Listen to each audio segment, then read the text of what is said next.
Unless you live under a rock, you might have seen WhatsApp's new policy update. Now there are two options that you have. You either say okay, or you wait until WhatsApp enforces it to you on the February 8th. Either way, there isn't an option not to. But this is just part of the problem. So as per this update, WhatsApp will now share user data with companies owned by Facebook. Are your calls and messages safe? Currently, all your messages, video calls, voice calls, photos, and anything else you share is end-to-end encrypted on WhatsApp. This means you and the recipient are the only people who can read the messages you send to them. So you need not worry about that. What you need to worry about is this. Although all your communication on WhatsApp uses E2E encryption, the company does not encrypt backups, cloud and local. Remember how your WhatsApp backs up chats at 2 a.m. in the night?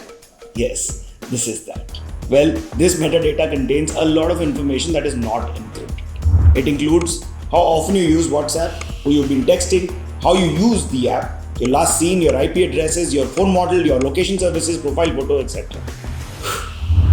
While WhatsApp claims that they will not share this data with anybody, the government agencies can take legal procedures to procure that. The content of your messages are safe though, because that's encrypted. But everything around it is not. Your chats and business accounts are even less secure. WhatsApp says the content you share would be visible to several people in that business and shared with third-party service providers, which include Facebook. So what can you use instead of WhatsApp? There's Signal and there's Telegram. You can text, send images, videos, documents, voice notes, do even group messaging. Basically everything you did on WhatsApp without the frills of stories. How often did you use stories anyway? How are they more secure than WhatsApp, you may ask? Signal uses the open source Signal protocol to implement end-to-end encryption. And just like WhatsApp, the E2E encryption covers all forms of communication on Signal. Telegram chats, however, are not end-to-end encrypted unless you use the secret chat feature. While WhatsApp encrypts messages and calls, Signal goes one step further and encrypts the metadata too. Signal won't know who you texted, called, so sharing that information is out of question. Telegram does not encrypt all your metadata, but has stated that they wouldn't share even a single byte of information. As of now, the most secure of them all is Signal. In fact, you can go a step further and enable screen security.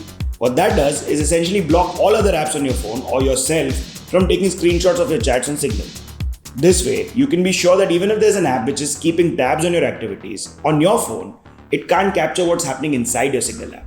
Signal promises that there won't be any ads on the platform, at least for the foreseeable future. We know WhatsApp is used widely, and it may be difficult for you to stop using it immediately. However, for your personal conversations, we'd suggest you start using a more secure app like Signal. And please start taking your right to privacy a little more seriously. Do let us know what you feel about these apps or WhatsApp in the comment section below. If you've already migrated and have experiences of Signal, do share them as well. Also, if you haven't subscribed to Mashable India yet, please do so and click on the bell icon to get notified every time we upload a new video.